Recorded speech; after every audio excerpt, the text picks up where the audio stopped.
I mean, I'm almost embarrassed to say that 66% of us are overweight or obese, with 7 out of 10 men fall in the overweight or obese category. So we are actually a lot further ahead than you are. And 10% of adults are underweight. Now, with the diet shift and picky eating, 53% of your Filipino mums report that their children as picky eaters. This means they may lack zinc, iron, iodine, B group vitamins, vitamin A and vitamin D. They are at risk of anemia if they don't eat particularly well, recurrent infections and reduced immunity. And these may develop health-related disease associated with adulthood. I'm actually seeing a lot more children with diabetes and hypertension in that sort of under 8 and 10 group. So, I mean, a child should not have high blood pressure at 10 years of age. So your 8th National Nutrition Survey, which was released in 2013, the prevalence of anemia is still high, even though it is actually reducing. So children 0 to 1 years, it's about 40%, but this is down from 55.7. So children are consuming more iron-rich foods than they were in 2008. Children 1 to 5, this is about 11%, so as they're getting older, that trend is actually decreasing. A lovely teaching tool for those younger, like the tweens, we call that sort of 10 to 13 and 13 plus. They can really understand visually how they should be putting their plates together. It's designed to be used alongside your pyramid. Your pyramid is still your daily intake, whereas the plate is a meal intake, and it's a very, very powerful tool. So it's not designed to replace the pyramid. And in the Philippines, you have 4 sections. You have your carbohydrate, which is your rice, pasta, potato and bread. You have your protein, which is your meat, chicken, fish, legumes or tofu. And you have your fruit section, and then you have your vegetables, which is a quarter as well. In Australia, we have 3. We have a very, our intake of fruit is a lot higher than we would really like. So many children are actually consuming more than 2 pieces of fruit a day, so that's not part of our plate. We actually, we group that with the carbohydrates. So we only have 3 sections. But we actually have a problem. Our obesity in children is a quarter of our population. So you are only about, I think it was 5%, whereas we are 25%. So picky eaters, or those with diet shift, are slipping between the cracks. And really it is up to us, my esteemed colleagues and dietitians out there, to pick up these, diagnose and pick up these pieces. Many times you'll get a referral from a GP or a paediatrician just for health-related issues, but you may find that that health-related issue is actually an underlying problem because of picky eating. So it may have a severe impact on growth and development. It may have a severe impact on their social and psychological behaviour. Many of our children who are overweight, at 25%, are being bullied at school, are not eating properly because they can't control their weight, or just have health-related issues. They don't join in on sporting activities, they don't do swimming or running, and they become very isolated or ostracised from their fellow peers. And also the family dynamics. I actually had a family who, we have blinds in our houses which are automated that you can actually make them come down, which helps with storms and things, especially in Brisbane. Have a family that actually put blinds on their houses. They're having such a problem feeding their children at night, they're making such a noise and having so many fights, they put blinds on their houses to try and, not disturb the neighbours. So it's becoming a very, very big problem in Australia. So what is a picky eater? This is the US definition. They eat a limited amount of foods. They restrict their food intake, particularly of vegetables. And I saw in one of the presentations before that women are actually reducing their intake of vegetables. I think that was either in Taiwan or maybe in the Philippines. They're unwilling to try a new food, and they have a strong food preference, causing the parent to make a separate meal. Can I have a show of hands? It's probably very, confronting. Who feels that they are a picky eater as an adult? Any hands up? Well, that's good. That means you're all good role models. So not only dietitians, but good role models for your family and your children as well. So the 6 signs of picky eating in the Philippines. It's not a one-size-fits-all. So if you get referred a referral for a child who has limited food choices or food jags or whatever, it's just not a one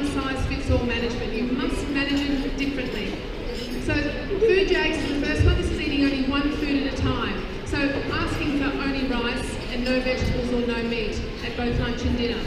Or food strikes, so going on strike and absolutely refusing to eat what's served. And this leads to that short order cook. Many of my parents say to me that I'm cooking 3 or 4 meals at night, which is just like being a chef at home and exhausting.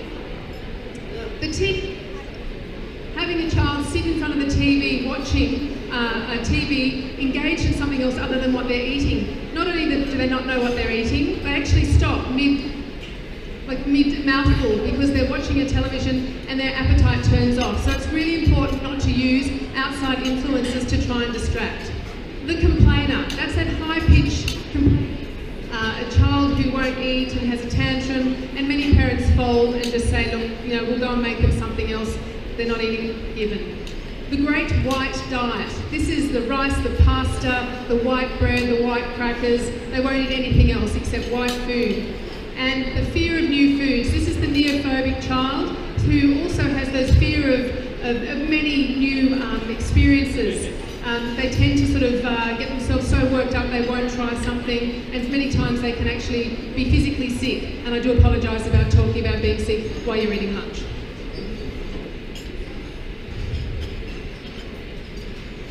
So comparing that to Australia, we have very, very similar picky eating or fussy eating tendencies. The small picky eater, does anyone know how big a child's stomach is? Does anyone know how big an adult's stomach is? Despite what I've seen many of you slim dietitians eating, I would assume that your stomachs would be this big, but an adult stomach is the size of a grapefruit, a child's stomach is the size of their clenched fist. So when we put these enormous meals in front of our children and expect them to eat it all, they're not going to because they fill up very, very quickly. So the small picky eater needs to eat regularly and very nutritionally dense foods. There's the neophobic child, the avoider of whole food groups, so again, the ones who just refuse to actually eat anything from the group. We call them the dry white food eater. So you've got the great white diet, whereas ours is the dry white food. The one that fails to progress from blended. Many parents are still blending everything that they eat and they don't develop the chewing muscles. And poor feeding habits, this is the TV watcher in the environment. So picky eaters may not receive the recommended level of nutrients. I mean, do we need to worry about picky eaters, or do we just let them go and they'll, we saw from that little girl at the very first slide, she's putting on weight very, very quickly. Do we let her go and say, look, she'll grow out of it or she'll be okay? Or do we need to intervene? Or the little one who was iron deficient but looked okay. So poor diet quality, picky eaters have a diet lower in many nutrients which could put them at risk of things such as they put them at greater risk than non-picky eaters, especially in adulthood. Being underweight, so picky eaters have a twice greater incidence of low body mass index versus non-picky eaters. Also lower mental development index, the MDI score has been studied extensively, and in one clinical study it showed the MDI of picky eaters was significantly lower than that of non-picky eaters, and they're more susceptible to illness, especially those who actually are iron deficient, because iron and zinc and vitamin C together run your immune system. So it is important to basically make sure these are not too small in the diet. So reasons parents look to supplement their child's diet. So again, while you're trying to work on the behaviour, you need to supplement their diet to make sure their nourishment is coming. Overall good health, physical and mental growth and development on track, to boost their immunity, nutrition, and to aid in physical development such as height, weight, and things like strong muscles and strong bones. So it is important to just not let that nourishment drop too low. That I flagged when I first took that diet history. It was all soft blended and diluted, and you only use beginner chewing muscles, so instantly I thought these ones can't chew. They had plenty of variety from the 5 food groups, which is why, again, they were not flagged through the normal channels of paediatrician or GP. They had terrible speech delay and jaw and speech muscles. They were just, when I watched what they were chewing, because I got mum to bring in some of their food, they just chewed up and down, and quite often they'd tip their head to the side to get the food to the other side of the jaw. So I referred to a speech therapist to get muscle and chewing techniques because you recognise your limitations. So a blended diet is a worrying thing. Toddlers failing to progress beyond blended style foods. Parents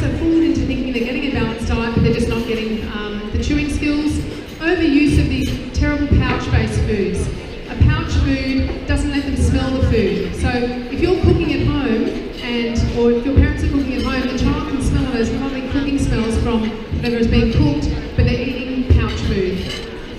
So they're failing to build those chewing muscles, and many of these children try to swallow whole, so they've got a very overactive gag reflex, and this is where all the problems start because the parents think they're choking. So the plan was provide that balanced menu plan, try and bring in everything to make sure that they're getting their full quota of their vitamins, minerals and macronutrients. Referred on to a speech therapist that I work very closely with to build muscle strength. Start adding small textures into their blended foods. Small textures are like little bits of grated cheese or little bits of cooked potato or cooked rice. Those things help a child to start to chew. The reason they avoid any chewy bits, it's like if you went and bought a coffee this morning and you found a little tiny bit of rice in there, what would you do? You'd spit it out and take the coffee back and get your money back. That's what you do because you're not expecting a little chunk in there. So you've got to start building that up with children as well. So using a supplement to fill in the nutritional gaps and discuss family menu planning. So get the whole family involved. So the recommendations for parents: maintain regular meal times. Make sure they're eating make sure that little ones are eating in a high chair. They're not running backwards and forwards, and you're hoping to getting the parents to get a mouthful in here and there. By the age of 12 months, it should be one family, one meal. Full meals being cooked for multiple members of the family. Minimise and avoid those non-nutritious foods, things like excess fat, salt, chips, chocolate, sweets, soft drinks. The importance of snacking between the mains, because they're small stomach size, they need to snack. Many of my parents say, well, I only give them 3 meals. They need snacks in between because of their small stomach size. They require nutritional balance and choose nutritious snacks within that. Don't bribe with food. If I said to you, after lunch here, you can have dessert. All of you, I just saw your faces all looked up at me when I said you can have dessert, because my inflection in my voice, that's what you want. And many parents say, if you finish dinner, you can have dessert. And the child goes, oh, I want that thing she was talking about. So just say to your parents, don't bribe with food, and use things like, once we've finished dinner, we can go and read. So bring the voice down so that they don't get excited for something after the main meal. So reading or playing a game after the meal is better than saying you can have ice cream or chocolate. And encourage to try foods. It's not about saying, look what's over there, and giving them something to eat. Children need to see what they're eating rather than being distracted, or the dance with the little thing here. You need to basically sit with them and role model. So notes for dietitians. That's you, my wonderful colleagues. There are different categories of picky eating or diet shift, and they need to be requiring different management techniques. It's not a one-size-fits-all, and even if you have a very close relationship with many of your other allied health professionals and GPs and paediatricians, that's the one main message or a main message from this talk today. Paediatricians are generally the first call for parents here in the Philippines. However, they may not diagnose that picky eating category, and you need to be able to do that. Make sure you look at all the information, not just height and weight. So you need to look at all the underlying and take that diet history, because that will tell you everything. Refer to when needed, fill in the nutritional gaps. So you need to make sure they're getting a balanced diet whilst you work on the behaviour or the techniques. So this would be with a milk supplement whilst focusing on the picky eating style. And encourage patience from the parents. Parents want this to go away and they want it to be all fixed in 1 week, and tell them it's going to take a little while and get their commitment. And also get parents to always keep a diet history of a whole week rather than just 1 day. They'll bring in a day and it may look very, very poor, but over the week they may be getting their nourishment. So a complementary supplement that we look for, and I've just accommodated what you would look for here in the Philippines. Ideal kilocalorie levels per serving, so it means coded or ready and not over or under. Provides a valuable amount of at-risk nutrients such as iron, zinc, vitamin C to complement the diet. Definitely not to replace. I think, trying to replace a meal with a drink is not what we're trying to do, because we want them to chew and we want to develop healthy eating practices from childhood, because that's what's going to determine whether you're a healthy adult. And a well-tolerated supplement that's acceptable in taste. So it's definitely a team approach. It's not just letting the parents go and say good luck and we'll see you in a year's time.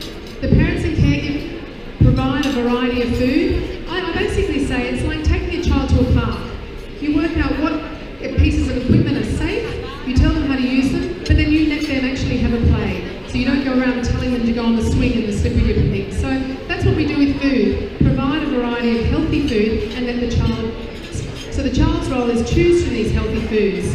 The healthcare professional role, which is the nutrition, the dietitian, general practitioners, speech therapists, psychologists and the like, support the parents and caregivers, offer solutions to filling in nutritional gaps to ensure healthy growth and development, and offer solutions to improve those long-term behaviours.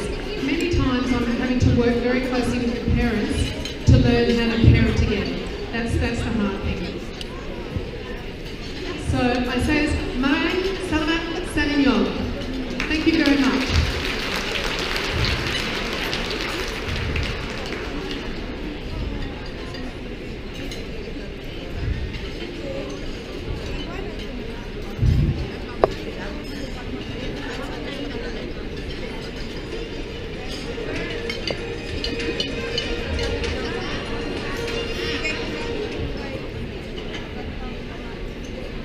Thank you, Ms. Kate Prima from the Dietitian Association of Australia. At this point, may I call on Mr. Not De La Paz, the Senior Product Manager of Kiva.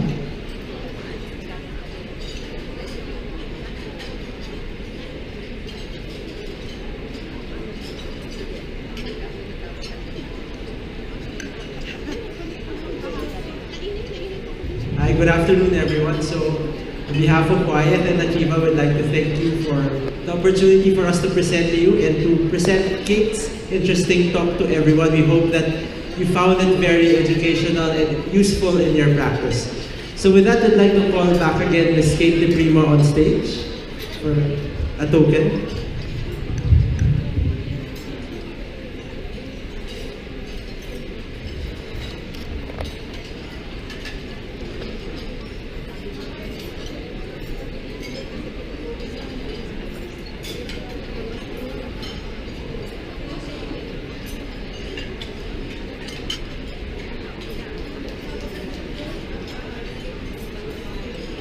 This certificate of appreciation is given to or awarded to Ms. Kate De Prima for sharing her expertise as resource speaker on managing picky eaters.